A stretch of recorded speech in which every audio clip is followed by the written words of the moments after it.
misuse and all, that's really difficult, very tough. Good evening and welcome to our exclusive panel discussion to commemorate this year's World Ovarian Cancer Day. I am Dipangana, and on behalf of BRICS CCI and Sashakt, the Ovarian Cancer Foundation, we would like to thank our esteemed panelists, Dr. Harit Chaturvedi, India's well-renowned oncologist, Mr. Rajiv Khandelwal, actor and TV anchor, Ms. Nishtha Gupta, cancer survivor, Ms. Meshri Bhim, feminist and CEO G Network 108, Ms. Megha Ahuja, founder Sashakt, respected DG Sir Dr. BBL Madhukar, respected Vice Chairman Sir Mr. Sameep Shastri, and all our viewers joining us live from YouTube today. The BRICS Chamber of Commerce and Industry was founded in 2012 with the efforts of eminent professionals and entrepreneurs, industrialists and bureaucrats from BRICS and beyond, having its headquarters in New Delhi, India, and offices in Brazil, Russia, India, China, and South Africa. In nearly a decade-old journey of the Chamber, it has promoted business houses for trade and commerce from all over BRICS nations and neighboring countries. The Chamber is empaneled with the highest policy-making body of India, NITI Aayog, and also is recognized by United Nations under the ECOSOC department. Our efforts have been recognized by several union ministers of Government of India and Government of the BRICS nations as well. Sashakt, the Ovarian Cancer Foundation, is a not-for-profit organization registered and licensed under Section 8(1) of the Companies Act 2013, Government of India. Sashakt is a response of an appalling lack of awareness and apparent dearth of organizations working for ovarian cancer awareness in India. As we know that humanity is facing a health crisis, and it is our foremost duty to find proactive solutions to it. Right from prevention of the disease to the significance of early diagnosis, our session today will be focusing on one such fatal disease, that is the ovarian cancer. As per Sashakt Foundation's report, 1 in 72 women are diagnosed with ovarian cancer in their lifetime. Unfortunately, most cases are diagnosed at a later stage, when the prognosis is really poor. However, if the diagnosis and treated early, when the cancer is confined to the ovary, the 5-year survival rate is over 90%. That is why it is imperative that women, their families, and the healthcare community recognizes these early signs and symptoms of the disease. Established in 2018 by a group of leaders from ovarian cancer advocacy organizations around the world, May 8th, World Ovarian Cancer Day, is one day of the year that globally raises voices in solidarity in the fight against ovarian cancer. Without further ado, I would like to invite our founder and director general, Dr. BBL Madhukar, to start the event with this opening remarks. Over to you, sir.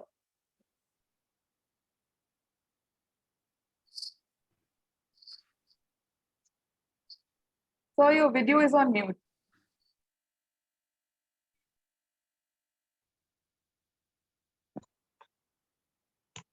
Madhukar, sir, your video is on mute. If you can unmute yourself.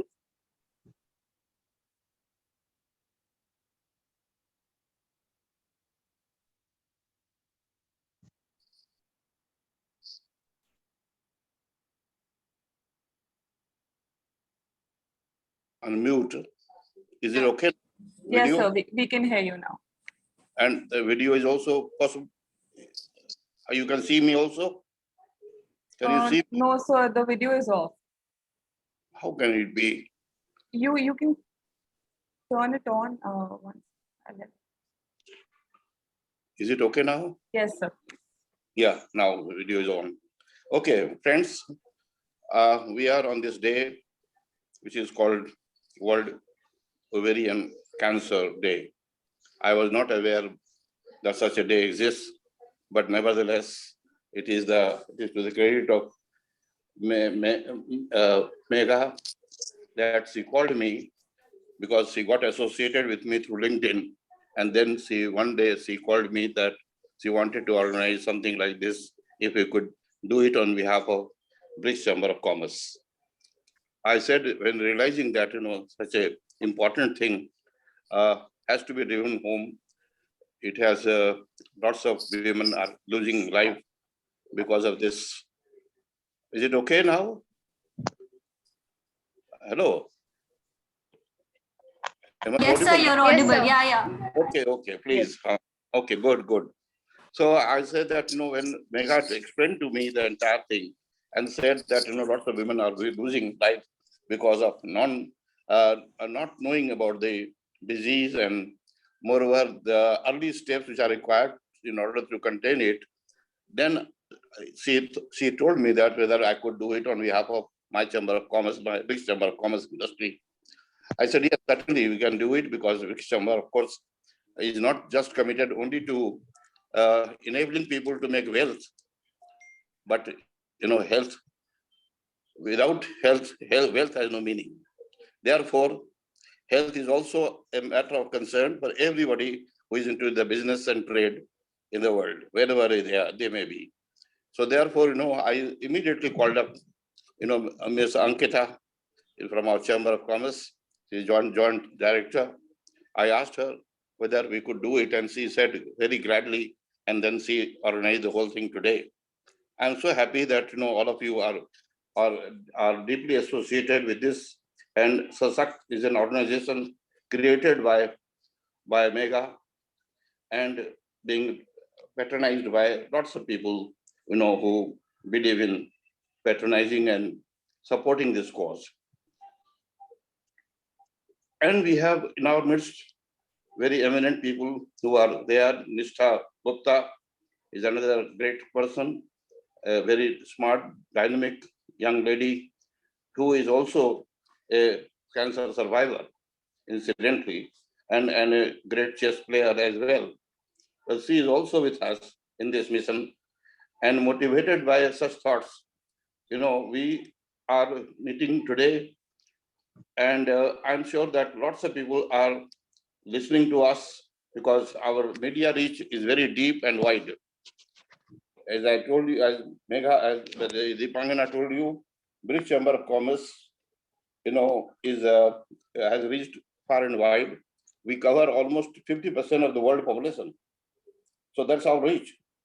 And therefore, whatever we discuss today, whatever line of thinking we propose, will certainly reach millions of people. So therefore, it's a great occasion that we are meeting today, and particularly when we have a very, very eminent oncologist, Dr. Chaturvedi. Dr. Chaturvedi, Dr. Harish Chaturvedi is the head of the department and senior oncologist, one of the very eminent persons in the country and internationally known. He's also with us. We also, in our, we have Mesri Bhim from Johannesburg, South Africa, who is very deeply rooted in India and Indian ethos and culture, and has a lot of sympathies for people who are suffering Indians, because hundreds of years ago, her forefathers lived in India, and therefore she has a great attachment. She is also a member of Radha Swami, that Hare Rama Hare Krishna mission. So therefore, when she comes to India, she always visits Vrindavan and go to the temple there. So I've been associated with her. She is associated with the British Chamber for a fairly long time now. It's mainly because of my association with her. And I'm very happy that she is participating in today's deliberations. We also welcome Mr. Rajiv Khandelwal. Mr. Khandelwal is a well-known person, is an actor, and as well as a philanthropist, and he is part of the SASAK Foundation. We also have, with us, Mr. Samip Sastry, who is the Vice Chairman of the Chamber of Commerce Industry. We also have many other people who are joining us today. I'm sure that SASAK Foundation will be doing a great help to the women, in particular women in India, as well as women anywhere else in the world. And we certainly must take note of the fact that while good hospital facilities and eminent doctors like Dr. Harith may not be available to everybody's door, but nevertheless, the precautionary step that may be suggested or rising out of their talk and discussion will reach out to people in rural areas also through NGOs working in the rural areas. I would suggest that Sashakt Foundation would like to align their organization with lots of NGOs which are operating on the ground level in the rural areas of India, and also elsewhere, wherever it's possible, so that, the 80%, 70% of the women, in India, they live in villages, because India lives in villages. 70% of India means rural India. The rural India, the problem is that with the women, they are not only less educated, but less privileged. They are poor, and therefore they can't afford any treatment of any kind. But then they can be at least advised and told as to what precautions they should take, so that at least the lives which are lost otherwise will not be lost. So with these words, I would now open the forum to participation by all of you. I'm sure that these deliberations will go a long way to establishing a kind of system by which the people who are not aware of the problems would become familiar with this, and this kind of information sharing or knowledge sharing would be a great advantage for the underprivileged, in particular, because I speak for them more than for anybody else, because they're educated and the rich, they have all kinds of supports available to them. But the people who are not otherwise privileged and they are the deprived class, we must reach out to them so that their lives are lost, their lives are saved. I'm sure that with these words, it will be a great occasion, great occasion for knowledge sharing, and the panel of very eminent people who are meeting today will be able to contribute substantially to this particular subject of concern. Thank you, and wish you a very, very successful deliberations. Thank you. Thank you so much, sir. So we also take this opportunity to mark the hashtag Men for Teal campaign and encourage men to become an active part of this initiative and contribute in reducing the ovarian cancer cases by spreading the awareness and empowering everyone about the symptoms for early diagnosis. Here is a short video prepared by the team of Sashakt Foundation that I would like everybody to watch.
Moving on, now I would like to introduce our power-packed panel for today's discussion.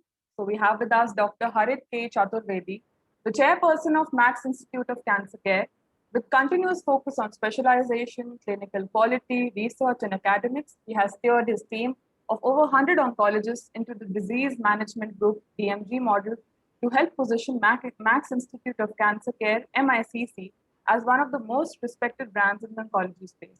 Welcome, sir. We also have Mr. Rajiv Khandelwal, an Indian film and television actor, singer, and host. He is also the advisory board member of Sashakt, the Ovarian Cancer Foundation. Also, we have Ms. Nishtha Gupta, currently the project manager and senior specialist at MasterCard. She's a cancer survivor and has also been an international chess player, securing podium positions for India in World, Commonwealth, and Asian chess competitions. We also welcome Ms. Meshri Bhim, the founder and CEO of G Network 108, Johannesburg, South Africa. She's an award-winning radio environmental journalist, media marketing strategist, and an entrepreneur. And finally, Ms. Megha Ahuja, the founder of Sashakt, a foundation, and director of Vivekanand School. She also organizes TEDx and is an author as well. Welcome, ma'am. Over to you. Thank you so much, Dipangna, and a big thank you, BRICS CCI, for the collaboration. I'm so delighted and honored to be present amongst this highly august panel. I extend a warm welcome to our esteemed panelists, Rajiv, Dr. Harit, Meshri, and Nishtha. Thank you for taking time out of your busy schedules and joining us. World Ovarian Cancer Day. It is the one day of the year we globally raise our voices in solidarity in the fight against ovarian cancer. And we are here today to do the same. Let's begin the discussion by pondering over why we need this conversation. Starting with you, Dr. Harit. So, ovarian cancer is one of the most fatal women's cancer. As per the statistics, 314,000 women were diagnosed with ovarian cancer in 2020 itself. And 207,000 women lost their lives to it in the same year. Even then, awareness levels are really low and there are not much efforts done for it. What, according to you, is the biggest reason? So first and foremost, thank you, Megha, for having me here. And this is a very, very important exercise because, as you have said, that without awareness, this cannot be really fought. And I will just, for the benefit of the other people in the audience and panel, when Megha started this campaign, I used to dissuade her. I used to say that ovarian cancer doesn't have a screening marker, there's no imaging, there's no standard thing. So how will you do this? This is really not going to make a difference. And she said that there are so many people doing other things and they are more easy to do things. But this is where my heart is, and because of her experience, she wanted to really put her effort into that. And that is where the change begins. When one person starts and initiates and puts your might behind it. I think Rajiv also is committed in a very, very big way. I see him really committed. So the change has already begun. I'm sure there are so many small dots happening all over the globe. But in my experience of the last 30 years, I see you two standing out as far as ovarian cancer crusade is concerned. Now, why is it important? I think first and foremost, the important thing is that it's not a small number disease. It's a large volume disease. Second, very important thing is large number of people, more than 80% get diagnosed in very late stages. And therefore, if you don't have an awareness, you have already lost the battle for majority of these patients. Now, the challenges, or when we talk about screening, we say that screening should have 6-7 golden rules. That's something which can be detected early. So ovarian cancer doesn't come into that because you don't have a tool which can be applied to detect this early. Neither you have a tumor marker nor imaging. Nor it has something evidence to show that if you pick it up early, you change the course of disease. So such things are not there. But what I must confess, that these are standard things. What is really lacking is the lack of awareness. So majority of the women are going to their GPs and to their gynecologists and to their gastroenterologists with very vague abdominal symptoms. And everybody is treating them for vague symptoms with acid peptic disease or typhlitis or colitis and things like that, because the symptoms are not specific to ovarian. So what I mean by that, when there's a breast cancer, people have a breast lump and they feel that.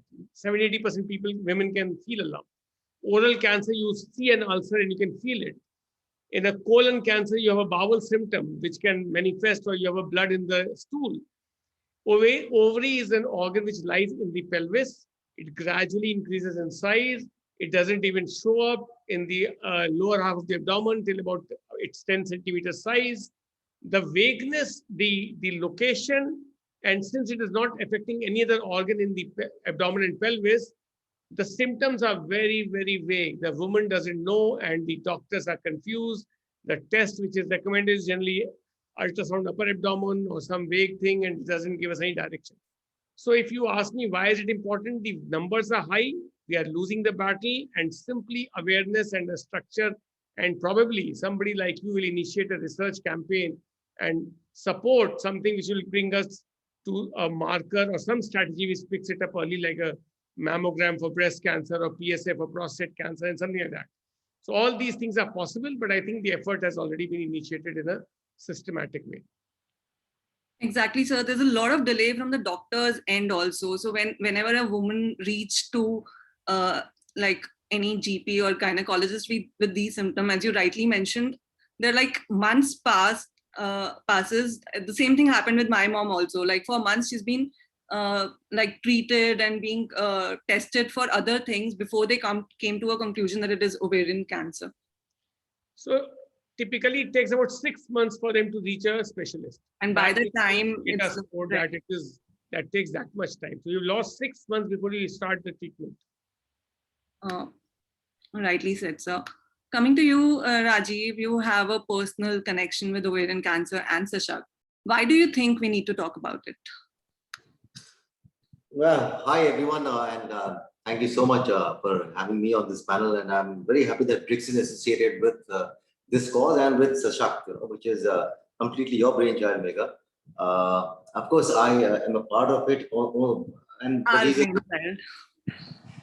the reason why I'm a part of it is because I lost my mom to ovarian cancer, and she's a classic case. And now when I look back, it's been a few years now, but when I look back and think about those days, and right now when Dr. Harit was talking about the symptoms and everything related to ovarian cancer, I think my mom was a classic case, because this is exactly what had happened to her. No awareness. Of course, we lost 6 months because all this while she was actually just talking about some gas issues, some bloating in the stomach, and losing her appetite, little back pain, and all of these were not even these symptoms did not even reach us, because I live in Mumbai. My brothers also live in Mumbai and Delhi, and my father being father. This is a Men for Teal campaign. So typically, my father, who was not aware of it, would also brush it under the carpets, thinking that this is just a routine issue of Bhuta hai Umar ke andar, things happen. And because there's no awareness, so obviously he would take her to a general physician and then pop in some pills for digestion. Maybe they would have their own kada or something like that, just to ease out the bloating part. And all of that continued to happen till one day when she sent me a picture of her abdomen, which was like really, really swollen. And she said, Rajiv, this is what is happening. And her belly button was out. And I couldn't believe that she actually discussed this with me when she had reached that state. And I immediately asked her to get a CT scan done. I said, I'm in Mumbai, but please go and get a CT scan done. And she went for a CT scan, and then it came out that this is what is wrong with her. And of course, then the doctors tested her for ovarian cancer. But by that time, it was already too late, because that was stage 3.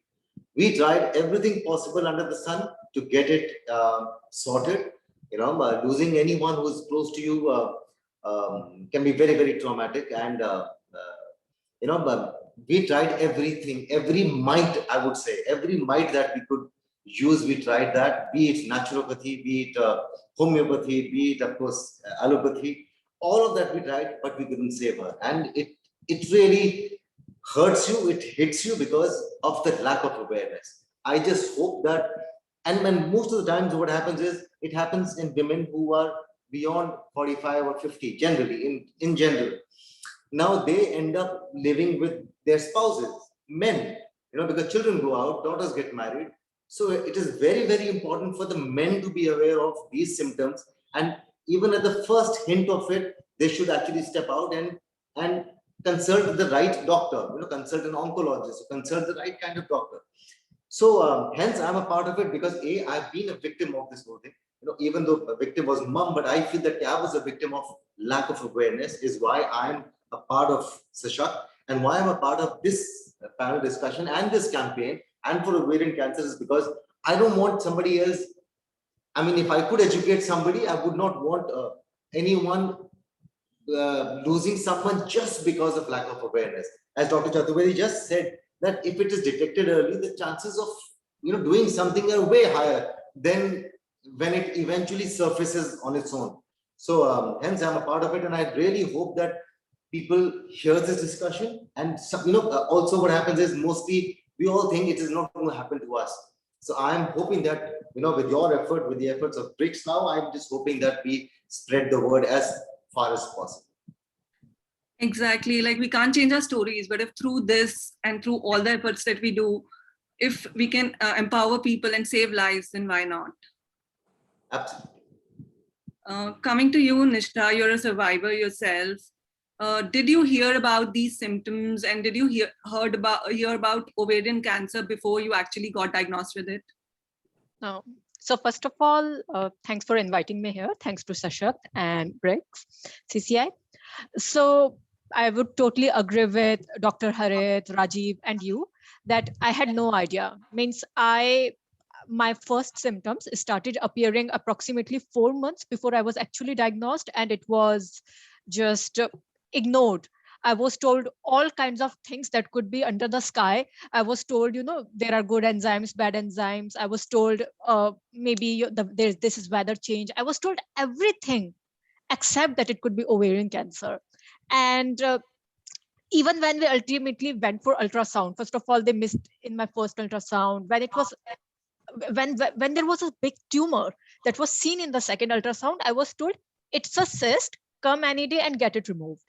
It was no one actually thought that means, of course, even the general population did not have a lot of awareness about ovarian cancer, and no one thought that a girl who is just 23 years old can get ovarian cancer. So ovarian cancer is a sly monster, and even more for the rare cases like me where the age is not on their side, and you just cannot imagine. So even after having a look at that cyst, no one said that it was cancer. It was only after we pushed as a family that something is wrong here, because the body does not behave in this way. It was diagnosed as ovarian cancer, and like everyone said, it was too late. I was a stage 3C, and the prognosis aren't the brightest when the stage is so late.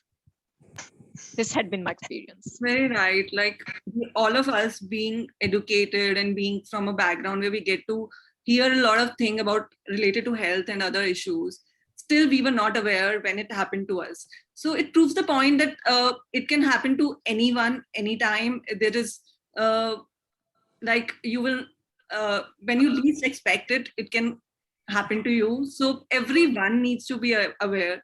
Talking about awareness, Meshri, what is the status of ovarian cancer awareness in South Africa, and what efforts are made by the government agencies or any other organizations to create that awareness? Hi, everybody. Thank you for this opportunity. It's a great dialogue.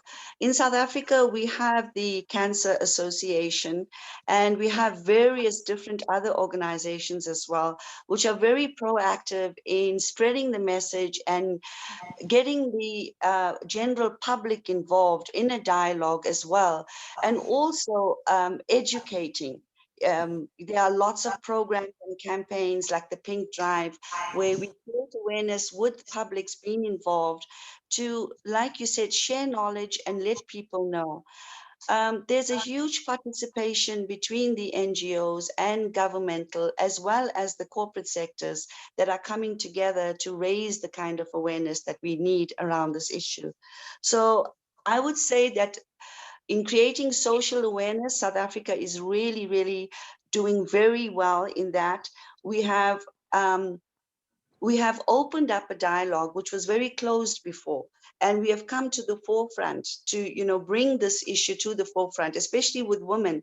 But like every other culture, we are facing challenges because of traditional values and cultural hang-ups as well as the fact that men are not comfortable talking about women issues. And this is so sad, because every household has a father or a husband or sons. And like Rajiv pointed out, the children go and the women are left now with just their spouses.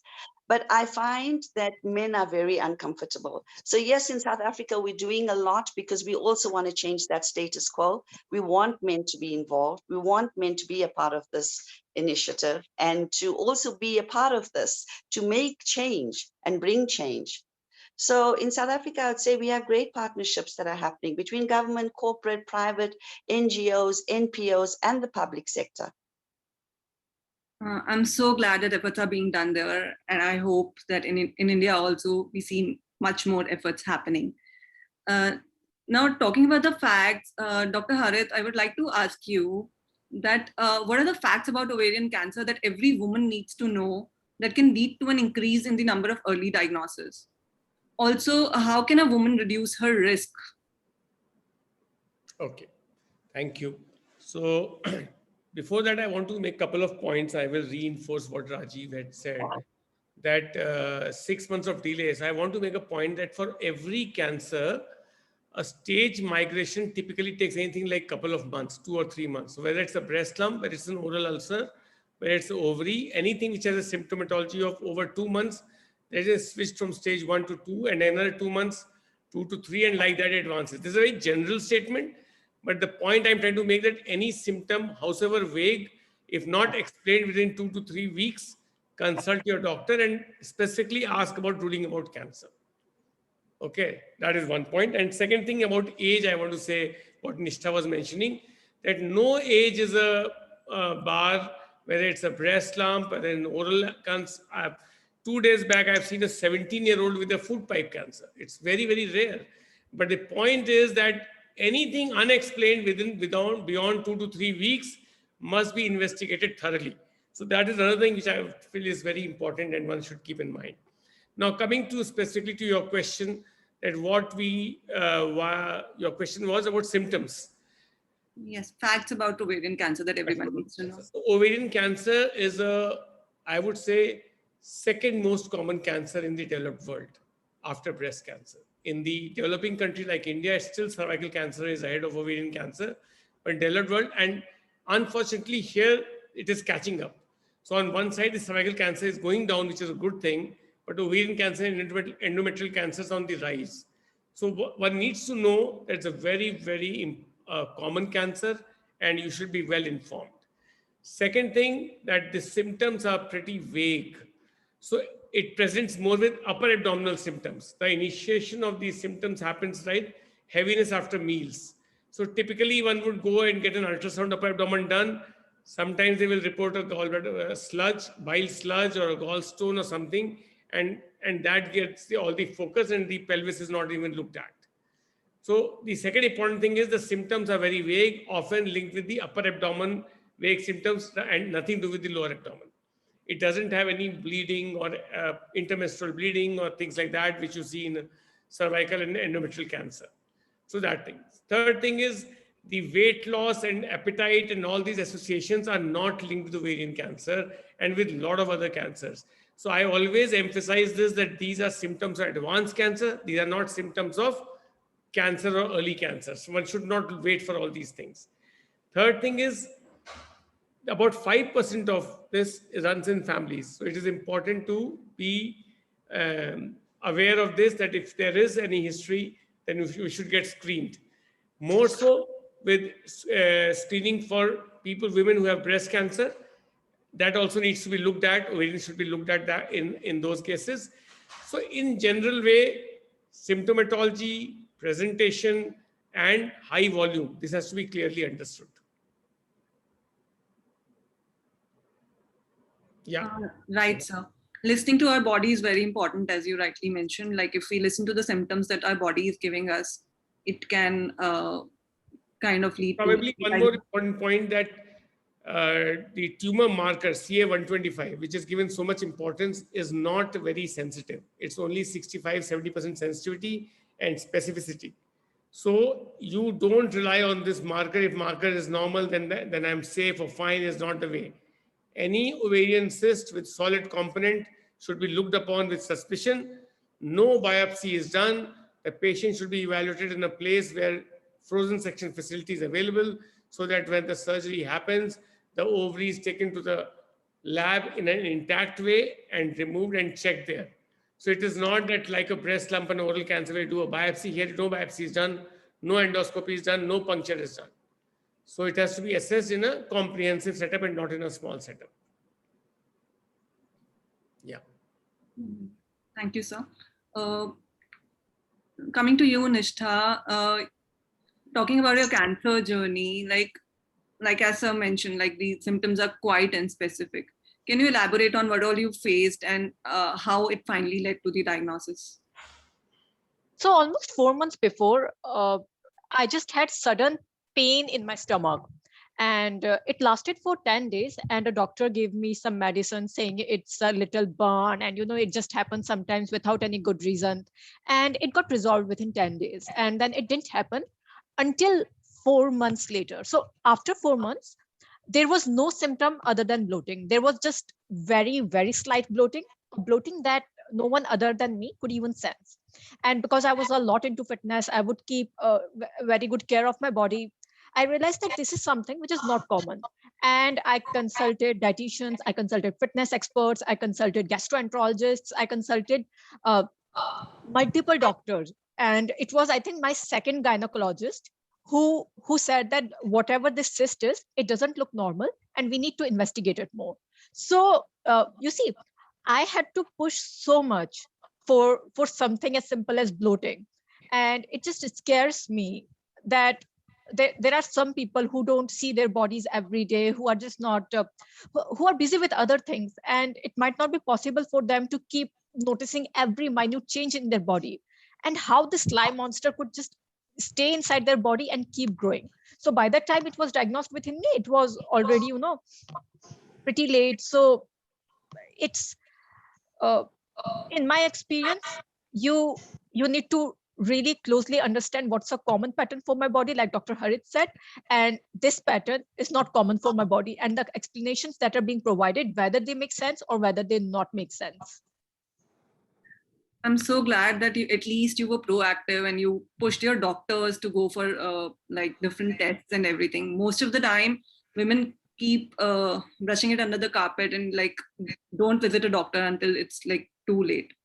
Coming to you, Meshri, you've been in the diverse social circles and must have observed women of all social strata. How much do they prioritize self-health issues? Can I be very honest? My off-the-cuff remark would be that we as women don't prioritize our health issues. We see to everything else first before we do see to ourselves generally. So that also needs to change. But it is changing, but it needs to change quicker. As women are learning to love themselves and find importance in themselves, that is changing. But generally, we don't. We never prioritize our health issues. If we've got a headache, we still go to work. If we're feeling tired, we still pick up the kids from school. We take public transport, get to work, have a day job, come back home, cook, take care of the family, do homework with the kids. By the time we have any time for ourselves, there's no time left. So no, we do not prioritize. And yes, that needs to change. Exactly. So this was about the non-prioritizing of health. Even if we talk about women who prioritize their health and who go for regular health checkups, even for them, the chances of diagnosis in the regular health checkups is quite low. So my question is for you, Dr. Harit, is like, why don't doctors include CA-125 and transvaginal ultrasound as part of the routine health checkup packages? Isn't an imperfect screening tool better than nothing? So as I said, and when I was talking, that CA-125 is not very sensitive and neither very specific. So it's only picked up in about 65-70% of women. So it's not a marker which can be used to check whether you have or you don't have. So to understand what you're thinking, that it is better to have something other than nothing. Exactly. The challenge for the community and for doctors is that if you do some test which is falsely assuring you, or even otherwise doing some test which is which may be high even when the marker, when there's no ovarian cancer, the specificity is only about 70%. So that means you can have a CA-125 or 200 and you may not be having any ovarian cancer. So there are certain guidelines which guide us what you should do and what you should not do. So if suppose we start doing CA-125 in a screening package, what will happen, and that we see quite often, that women come to us with a value of CA-125 and they've already got a CT scan and all done, which was otherwise not required. And so one can argue that, okay, do slightly more tests rather than ignore the symptoms. It's not about doing something more tests, and the whole thing goes into a tangent. So I would still insist that it is very tempting to do more tests, and I see a lot of, in today's labs, a lot of people who do a 6-monthly hematology, biochemistry and all done, which contains a list of tumor markers, CA 19.9 and whatnot, all the markers every 6 months. And that is actually not recommended because that can often lead to investigations which are not very rewarding. So you should practice what is science recommending, not what is evidence directing. So as far as transvaginal ultrasound evaluation is concerned, that has value in certain settings. So I would say that could be part of evaluation for abdomen, but using tumor markers for evaluation or guidance is a double-edged sword. It may do also harm. So I have a question for Dr. Chaturvedi, Megha. Yes, Rajiv. Sir, tell me, so like you were saying that CA-125 test is not a short way of figuring out whether you have the ovarian cancer or not. But what should, first question is that at what age should women actually should observe their body and symptoms? Second thing is that what should a healthy woman do? I mean, should she wait for the symptoms to come, or is there any other way that they can protect themselves from the onslaught of this cancer? So if you think that if we go for a regular CT scans or a PET CTs and you will pick up disease early, then that is a myth, because certain things have limitations. Investigations have their limitations. For example, mammography in women is recommended after 40 years in India. The limitation is that in women, I'm talking about mammography for a moment in this forum, because that is a well-established screening tool. So even such a tool has a lot of limitations. I'll explain to you and why today in certain segments, even mammography is not encouraged. So I'll tell you why. So if you do a mammography between 40 and 50 years, because of breast density, the pickup rate is poor. The early lesions, so you do every year or every 2 years to identify. And so these final guideline today is that in this segment, being breast aware is very helpful. To change any new formation or symptom is very helpful. If you do screening mammography in this segment, you biopsy 4 times more women to come pick up one cancer. Now that 4 times more biopsies are invasive procedures. They also cause anxiety. They also cause stress to family. So any intervention in the human body which has a poor output is not recommended in a general way. For example, colonoscopies in certain segment of population, it's an invasive procedure. So you do only in high risk group, you don't in the general population. So likewise, in every cancer, the screening has certain guidelines. For example, CT chest is recommended, low dose CT chest is recommended in smokers beyond 40 pack years. Now, unless you cross that, it doesn't make sense, because if you do screening in a 30-year-old by CT chest, you will pick up a small lesion, you will do one VATS, we will do mediastinoscopy and a nodal biopsy, and you will actually adversely affect the quality of life of that person. So the reason why it is not recommended, that as I said initially, that screening is only recommended when you change the course of disease by picking it up early.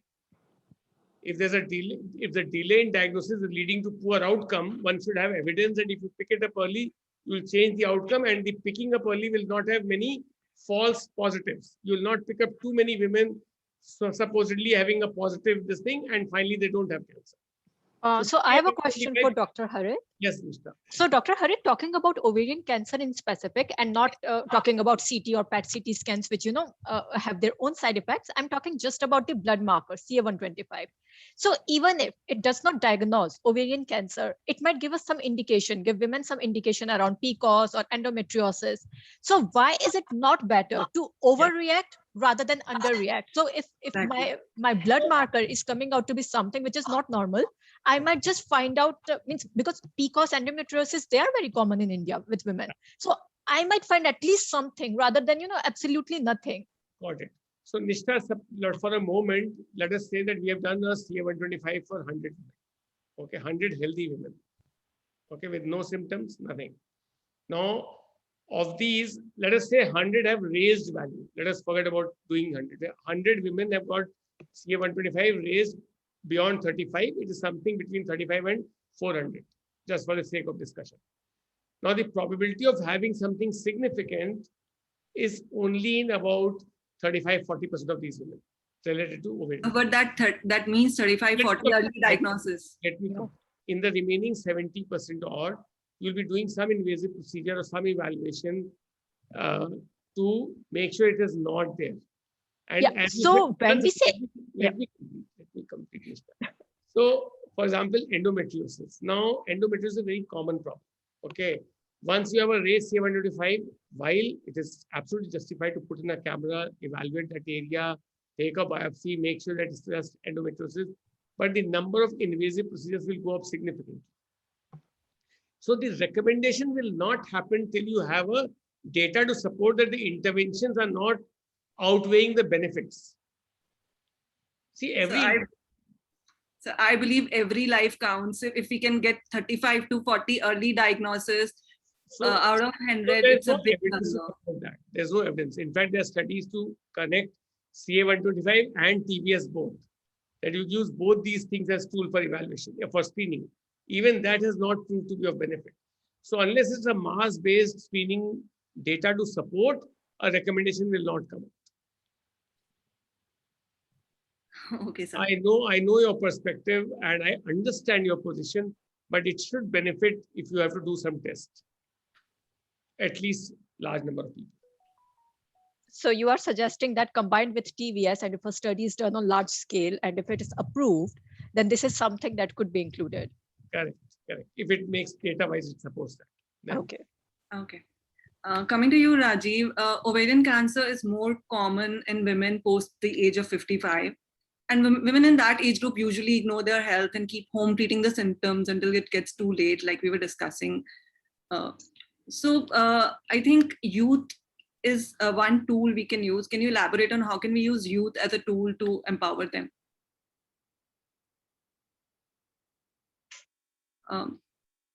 Can you, your mic is on mute, Rajiv.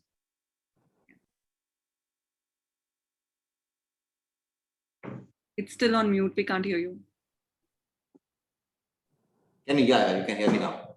You were talking about the youngsters. How can youngsters change? Of course, I think a lot youngsters can do a lot of bringing a lot of change, because youngsters come with the progressive wave, which constantly keeps traveling. The next generation is going to be more aware. They'll be more progressive. They'll be way more advanced in their thinking. And the earlier generation, the senior people, let's say people who are 55, 60, 75, whatever, they would tend to ignore things. I think it's the youngsters, it's the people who live in the family, the younger lot, who have to be a little pushy. If you see your mom, if you see how I wish now if I could go back in time, and if I was around my mom, I know that I would have done with this kind of awareness. She would have still been around, she would have been still whatever. But yeah, but because lack of awareness, that was one thing.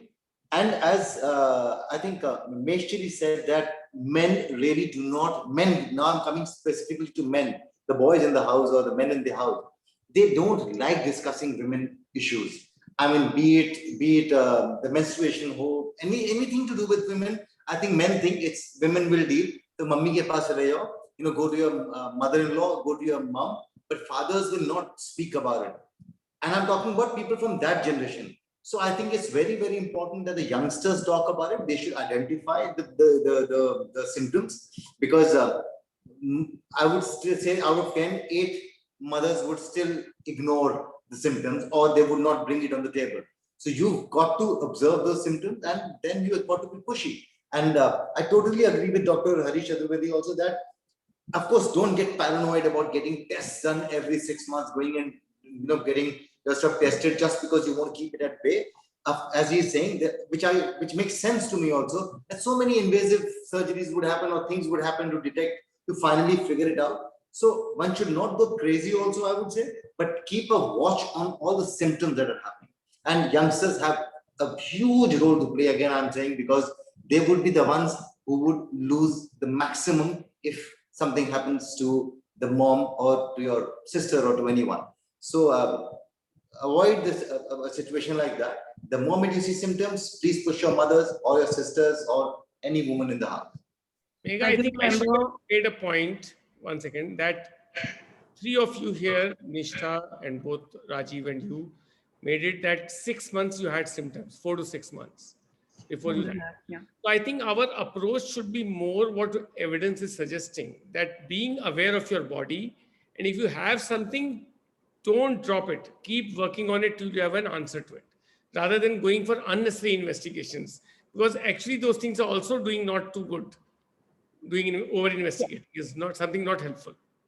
Like you remember, like we even did this Ask Your Mom campaign, where we asked children to talk to their mothers and grandmothers about the symptoms of ovarian cancer.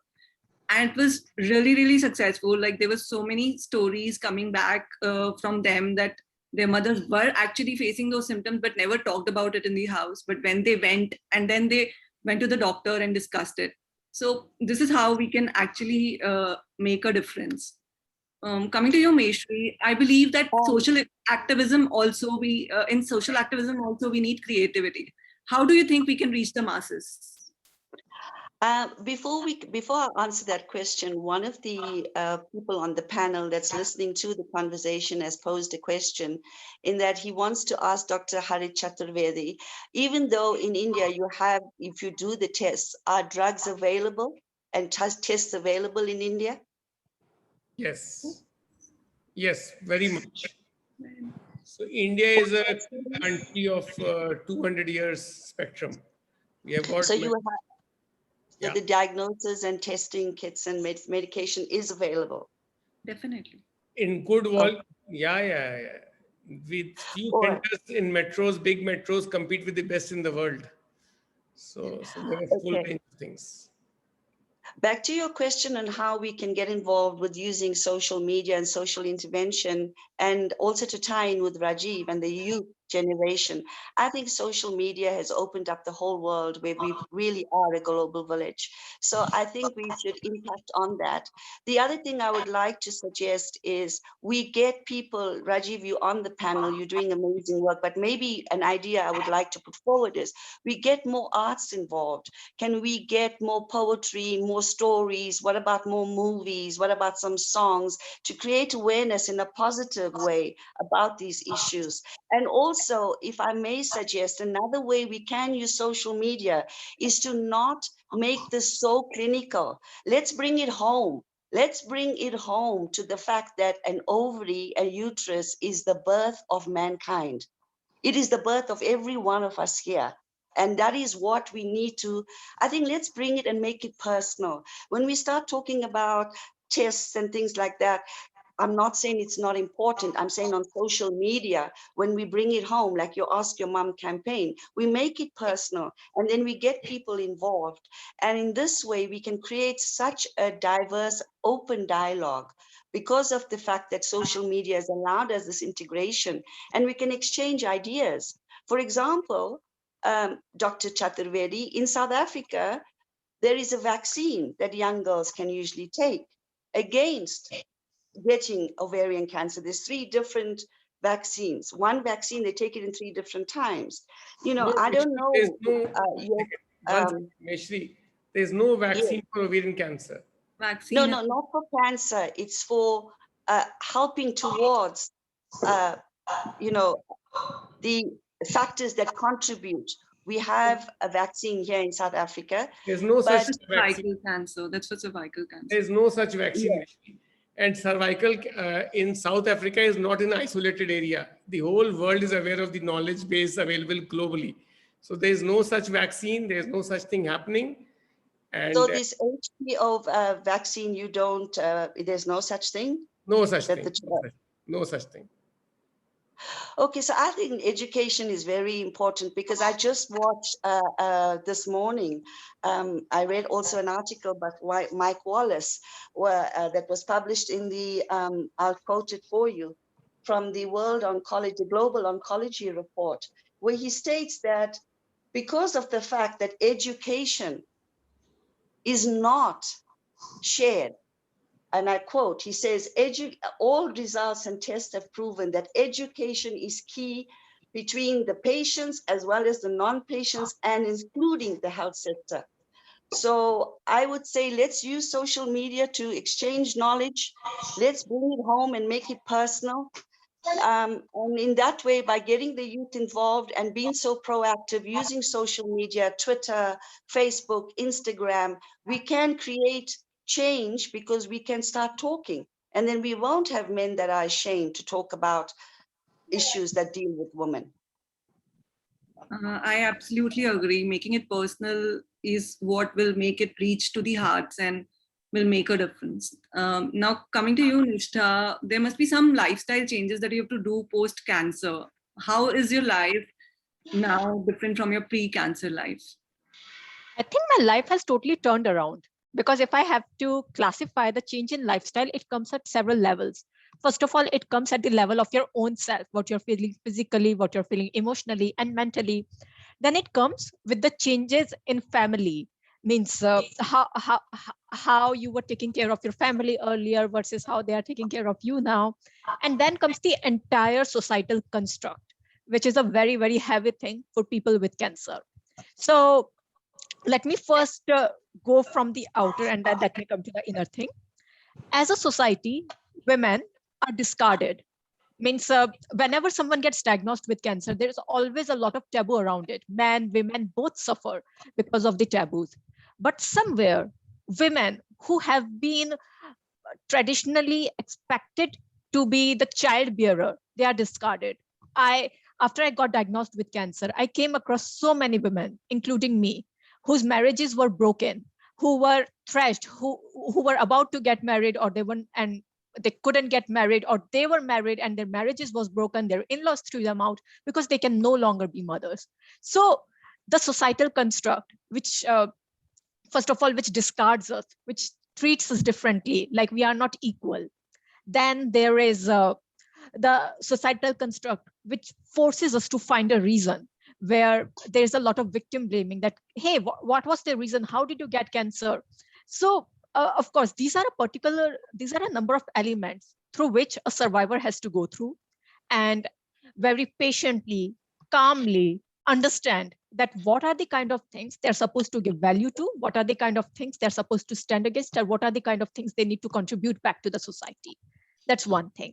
Secondly, when it comes to your immediate family, of course, there are mothers, there are sisters, and there are daughters. Earlier, they were taking care of the entire family.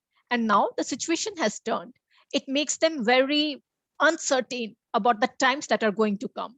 So in there, the major change is a little emotional change. Of course, you continue to do whatever things you were doing in whatever capacity you were doing. You ask for more help for people who are close to you, because you cannot alone do everything. And we need to remove the shyness of asking for help. And you need to understand that the idea that life is uncertain should make you cherish the current moments more rather than be afraid about it. That's the change that comes in the family level. Then the most difficult change that comes in the self. One is physical changes, and one is, emotional changes. When I talk about physical changes, I used to be very active. But after I got cancer, the exercise level that I used to warm up on, they became my maximum that I could do. So I think it's very important to keep your body active, because when you keep your body active, you are better able to combat side effects, as well as when you keep your obesity levels less, there's little less chance of your body getting any other disease or getting any comorbidity, or maybe even the recurrence of cancer. So of course, cancer sucks the entire energy out of you, chemotherapy and all the treatments, they suck the energy out of you. So it's very important to daily do something that you can do and slowly increase your capacity to exercise until you are at the level where you think that it's a good level for me to keep my body active, to keep my fat levels balanced. So now I can exercise even much better than I could do pre-cancer. And that was because whatever I chose to do, I did it every day. Then comes the mental part. And it's very, very important to keep our stress levels low. And the entire idea of positivity, it's very important to understand that there is going to be negativity, and negativity is going to come in cycles. You are gonna feel better, you're gonna feel bad. So it's very important to consult a therapist and not be shy about consulting a professional, because as per statistics, almost 70% people post-cancer suffer from these effects. Then after you're consulting a therapist, it's important to have your key go-to people who you could discuss with, as well as keep yourself away from all the negativity. especially if you're public about your diagnosis, there are going to be a lot of insensitive comments that are going to float you.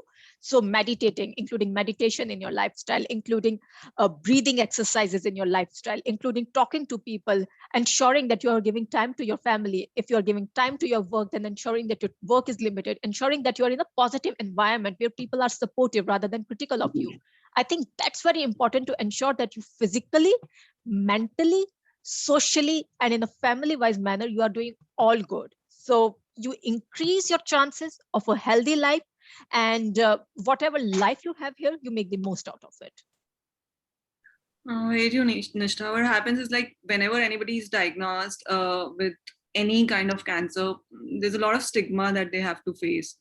And facing that stigma is one of the very major thing, other than the diagnosis or the physically you're going through something, that's one thing, but mentally strongly facing the entire thing is very important. And I'm really proud of you, the way you handled it.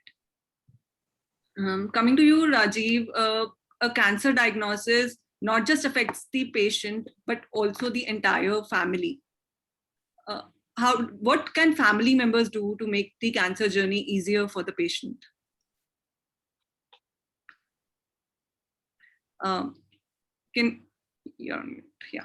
Sorry. Like Nishtha just said that, there will be a lot of people who would make insensitive comments and things like that. And there is already a negativity, there's negativity which is already floating around the patient. You just said that there's a stigma attached to it, which is self-induced, by the way. I don't know, I wonder why and how a 23-year-old girl who gets ovarian cancer, why should she be embarrassed about it? Why should anyone be, looking down upon her? I mean, but that's a society, I guess. Cancer is still such a word which creates a huge emotional effect on people. And sadly so, the patients go into the cocoon while you need all the positivity in the world to enable you to fight the disease. But on the contrary, what happens is that the patient tends to become very, very negative. My mother started feeling that life is slipping away. She was getting negative. She refused to smile also. So the maximum, I think what the family can do after having gone through this experience, I think what the family can do is let the person be.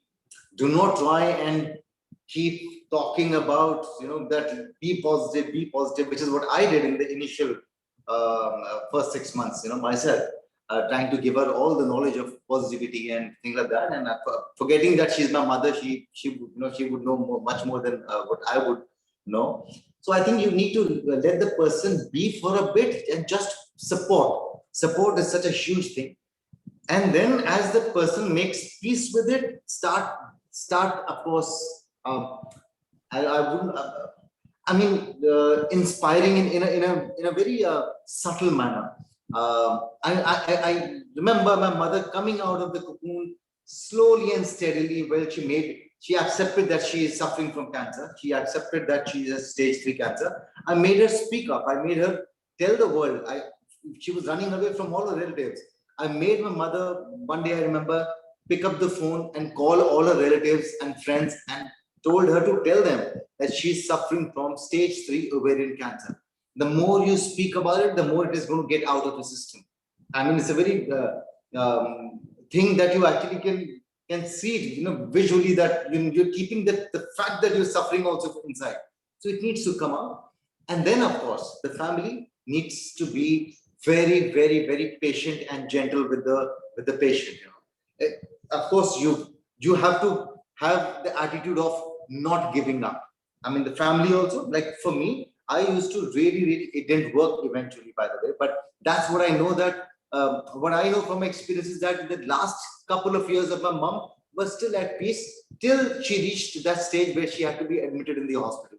That was a very painful time, the last, I think, couple of months. But till she had not reached that place, she was in a space which was nice and positive, and where she was talking about it. So the family, of course, plays a huge role in creating an environment where the person doesn't feel alien. As a cancer patient, you don't feel alien, and you need to feel at home. You need to feel with people who are not talking about the disease, not constantly looking into your eyes and pitying you or showing empathy for no rhyme or reason or whatever. You need to just play it very normally, I would say, to give that positive that we talk about. Yeah, and that's all what the family can do, and eventually it will depend on the resolve of the patient. I think that is also very, very important. I really want to urge anyone and everyone who goes through, I hope of course nobody goes through it, but if anyone has to go through this, please understand there is absolutely should not be any kind of embarrassment or shame in this. We all suffer from all kinds of diseases. COVID is right now the thing in India. So one should not be ashamed of it. Take it head on, deal with it. Whatever the consequences will be eventually. But a lot depends on the patient's resolve. Right. And it is very important to downplay it also at some level, because as a society, like what happens is, like if somebody is diagnosed with any other disease, if it is a diabetes or anything else, they're not told every day that you have diabetes, you have diabetes, you have diabetes. But what happens with cancer is that every day the person is told by everyone around that you have cancer, you cannot do this, you cannot do that. So that kind of thing needs to go. Cancer is not a death sentence. I can proudly say this, both my parents are cancer survivors, and so it is very important to accept it and move ahead in our life. I think Dr. Chaturvedi will be able to tell us a lot more as to what attitude should the family have, because he must have dealt with so many patients. Yeah, absolutely. So I think, Rajiv, you said very well that your mother knows more and still you are advising. I call this typically reverse parenting. I tell my patients that the moment you get cancer or something like this, then children start protecting you, and they start protecting you from the inflammation. So I've had situations where the children have come first and told me that, Doctor Sahab, patient ko mat bataiye cancer hai, because we don't want to tell her. And when the children have gone out because I have to examine the patient is telling me, Doctor Sahab, the children don't know that I know that I have cancer and I will fight it out. So I constantly see this idea to protect the person from information and knowledge. But very rightly said, you open up, you talk about it. It actually starts solving the problem.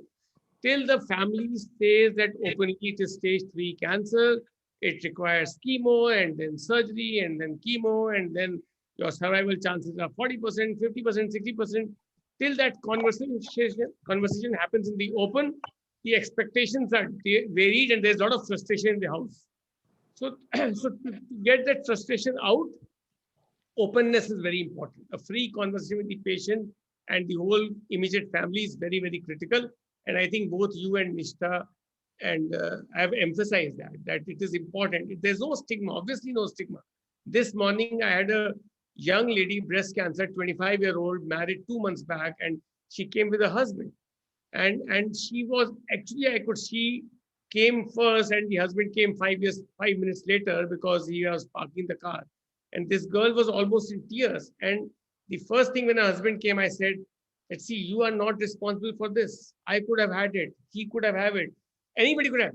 The moment I said I could have had it and he could have had it, so the husband said that, you really think anybody can get it at any age? I mean, obviously anybody can get it at any age. And then the whole conversation changed. So what you were saying, that people make comments and this and that. So it's very unfortunate, and we must know how to take these people out of our immediate circle. Just block them completely. They are not going to add any value as far as I'm concerned. And all that helps is positive attitude and really be realistic, not positive in a false way that just keep saying sab theek ho jayega, theek. It doesn't help. What helps is realistic expectations, knowing where we stand and what are the options and how to talk about it and take those decisions. That is the crux. Having right role models are also of great help. Like for my mom, dad has survived 15 years back. So she had that role. So she never thought of it as a death sentence. So for her, she's seen dad going through the journey and getting well. So that positivity is a very major way for this role, support groups. Yes, exactly. People should reach out to support groups and for help whenever they face a cancer diagnosis in their family. Coming to you, Meshri, what is the acceptance levels of a cancer diagnosis in South Africa, and what, according to you, can help in reducing the stigma? In South Africa, we've also identified that there is stigma around the diagnosis, and there's been a great move towards including traditional healers into the healthcare system because they address many of the rural communities, and the rural women have a lot of allegiance to traditional healers. So one of the positive things through the Cancer Association in South Africa was to include traditional healers in the healing of cancer patients. And at the same time, by educating them, they then educate the community, which has made it, I wouldn't say we have reached the point where there's no stigma, but we're working towards removing the stigma. You know, there's also the stigma attached to the fact that if you get cancer, besides just being, you know, your morals are also being questioned. So education was very important to let people know that moral behavior was not the reason why women had cancer. You know, these are the steps that are being taken here in South Africa to remove the stigma and to open up the dialogue more. Like I said before, communication and education is the key factor. Very right. Now talking about the current times, Dr. Harith, the current COVID times are tough for all of us, and it's tougher for the cancer patients with their like ongoing treatments and reduced immunities. What is the word of advice that you would like to share with them? So one is that everybody should get vaccinated, even those who are, so there are three types of cancer patients. One are those who have been treated already, completed treatment. So they must have vaccination. Those who are on treatment, they should identify the window in which they should have the vaccination. So typically those who are on chemotherapy, we advise them that have the vaccination 1 week on either side. That means either when you have had the last chemo, at least 1 week after that, or 1 week before the next chemo. So that is one window important, because typically because of low immunity, you may not develop the same level of antibodies. So while you are vaccinated, your COVID appropriate behavior should continue for all of us, but more so for cancer patients. And we get a lot of these questions that suppose I've had some treatment, or I'm on hormone therapy or some therapy, whether I can have the therapy vaccination or not. So it applies for everybody, whether on immunotherapy or whatever therapy, COVID vaccination is critical and must have. You are in a way more prone than others. Number two, then comes the interruption in treatment. There are three segments there. One is those who are already on treatment. They should not interrupt treatment, because we don't know how long this COVID wave will survive, and the interruption in treatment can have adverse outcomes in your treatment outcome. So it's better that you take appropriate precaution, be well connected with your doctor, minimize your stay in the hospital, do whatever you can do off the hospital so that you can limit your exposure, but don't interrupt the treatment. Number two, a lot of delays in diagnosis happened because of the COVID, leading to blocking of the OPDs, and GP clinics have been shut down and all that. So people should use virtual tools and virtual platforms to connect with their GPs, their doctors, and their specialists, so that this diagnosis does not get too much delayed. So what we are seeing is that the virtual platforms get stronger and stronger. And third thing is those patients who are on follow-up. So we do not want to encourage your visits to the hospital, but use the virtual platform and continue with your follow-up with your specialist team as and when suggested earlier, because all this can finally have an adverse outcome. So remain connected, use appropriate precautions, use all the virtual and technology tools, but do not interrupt your treatment or delay your diagnosis and things like that. Very true, sir. Now, as we come towards the end of our discussion, Rajiv, is there any message you would like to give to the listeners? Well, first and foremost, stay away from it. I hope that you do. Take good care of yourself, all the women out there. But since this is also, we are running the hashtag Men for Teal campaign, I would really want to request all the boys, all the men in the family to actually be a little more aware about the problems or the issues that women go through. You know, it is so important. You can be the hero. You know, you may think that you are the hero by probably bringing in the groceries, the ration, probably bringing in the money in the house, but the house is mostly run, especially in an Indian setup, by the women, which is a huge thing to do and to achieve. So be a hero in a different manner, for a change.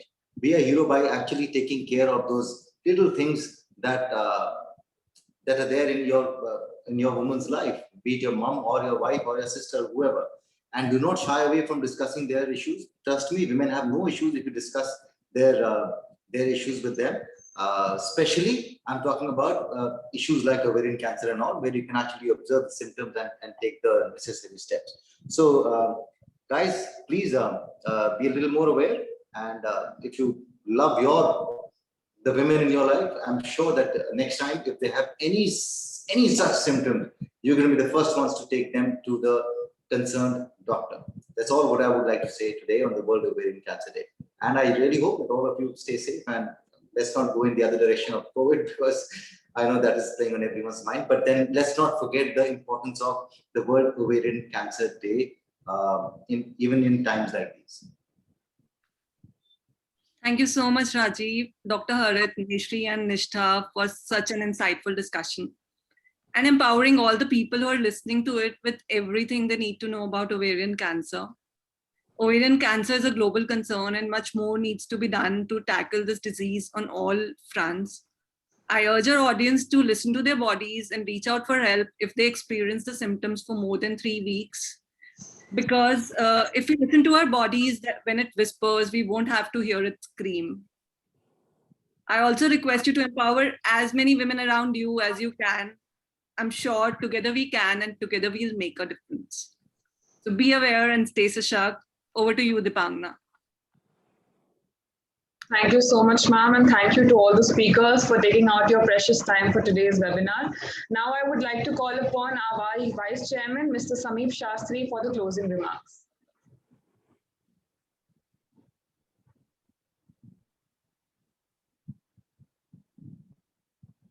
Good evening, everyone. What an insightful session, and so many things that I got to know in this session. That we just heard about ovarian cancer for the first time, felt it and realized the need of awareness. And I'm really grateful to Sussex Foundation for partnering with us. So I on behalf of BRICS CCI, would like to thank all the panelists here and Sussex Foundation, especially for the time and insight. I believe this session will create awareness amongst women and eliminate the prevailing myths in the society. And I hope the upcoming technologies, methodologies, and advanced treatment options backed by strong support of family members, women diagnosed with ovarian cancer can lead a quality life and contribute, reaching for stars and being an inspiration to all around you. I'm hoping that this session, we have more such sessions and we are able to help Sussex Foundation to spread awareness. Thank you all for joining today. Thank you so much, sir. Thank you.